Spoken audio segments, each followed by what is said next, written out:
Hello you guys, welcome back to my channel. Today we're going to be reviewing Apple's latest app that they released, which is Final Cut Camera. To every iPhone, free to download, 100% control of the cameras. Apple did use this app in their last keynote, and a lot of cool features such as multicam. You could pair multiple iPhones, iPads at the same time and switch between different cameras and have full control of the other devices. There is some couple requirements for this app to work. You'll need to have iOS 17.4 or iPad OS 17.4 or later. For Final Cut Camera, you need to have the M1 iPad for it to work. The app should work pretty well on many iPhones. There is some limitations depending on the iPhone model that you currently have. As long as you have an A13 Bionic chip or later, you should be fine. There is some limitations for older models, so say if you had like an older iPhone, the peaking feature brightness settings will not be able to work on older models, so only on the newer iPhones. So let's fire up this app here. So let's open it up. You have a splash page. Welcome to Final Cut Camera. Record professional videos with full control of your footage. Content to Final Cut Pro for iPad to capture multiple angles at once with a live multicam. So let's continue with the app. As you can see, this is very familiar with the camera as you're used to the normal camera app on the iPhone. Very similar look that we have. A bunch of new features and other settings that you normally don't have in the camera app. So let's close this out here. As you can see, it does show up there, multicam. So let's start here down in the bottom. So if we click on this, we have a nice slider, zoom slider. You could zoom in smoothly between different lenses, depending on the lens that you're on currently. So if we go back here, click on here, we could zoom in very smooth between the camera. As you can see there, nice and smooth between the lenses. So we close this here.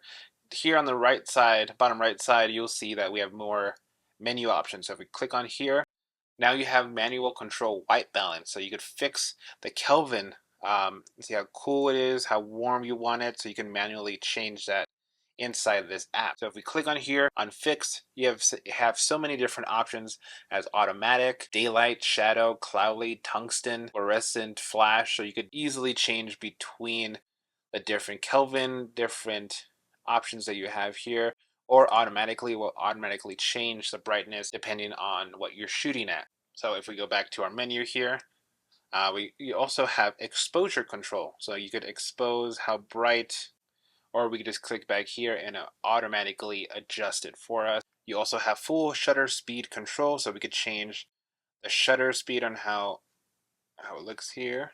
So go back to auto with ISO as well, so you could change the ISO. We could do manual or auto. Well, right now it's automatic, but you can manually adjust the shutter and ISO. So if we go back here to our menu, let's actually bring this in frame.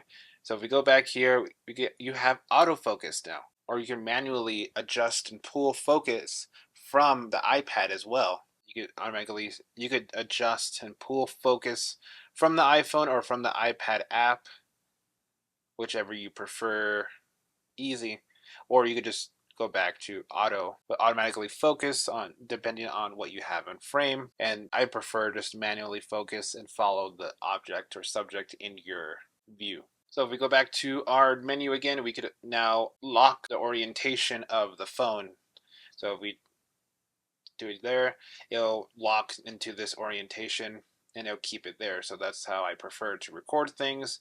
Landscape, we could also put it back and unlock it, and it'll go back to, depending on how you have the phone, it'll automatically adjust to it or lock it either left or right. And of course, we go down here at the bottom left, it'll show you the media that you have recorded. We have nothing here right now. And in the bottom left, we can also spin the camera around if you wanted. There's the camera. So in the top left corner, how much time we have left, depending on your current recording settings. And if we click on a multicam, it brings us to this. Welcome to live multicam. Use live multicam to record with up to 4 devices at once to connect with an iPad running Final Cut Pro to get started. So let's go to the top center here. So this is where we can adjust the recording settings. So if we click on this, click on HEVC, we can switch between Apple ProRes or H.265.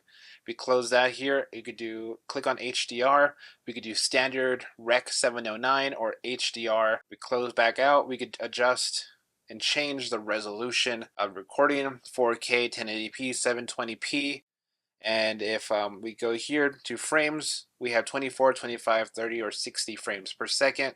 Yes, if we go back to standard recording instead of HDR, keep 1080p, you have more frames per second. You have 240 frames per second in slow-mo. You will not be able to use that in 4K. So we switch back to 4K, it only goes up to 60 frames per second. And then keep an eye out on how long you have to record. That also varies on the setting. You also have this in the right corner, your sound levels, so you can see it fully live. You see you have more settings up here. So if we click on this, it gives us the same information as we just did.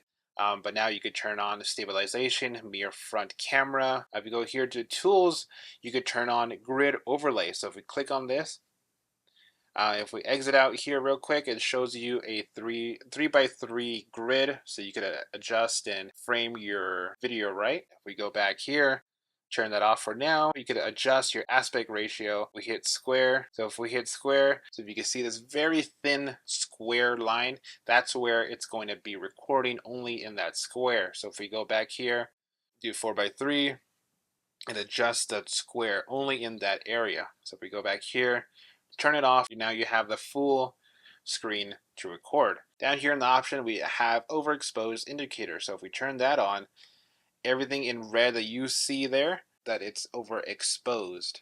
So you could have that on or turn it off. We'll just turn it off. For now here, you also have focus peaking. So anything you see there in the green is in focused. So if we go over to audio, now you have a source. So where you want the audio to come from device or from any other source, such as a wireless microphone. You plug in a microphone, come from directly from that source. So that's it, you guys. Thank you guys so much for watching. Just a quick rundown on the app.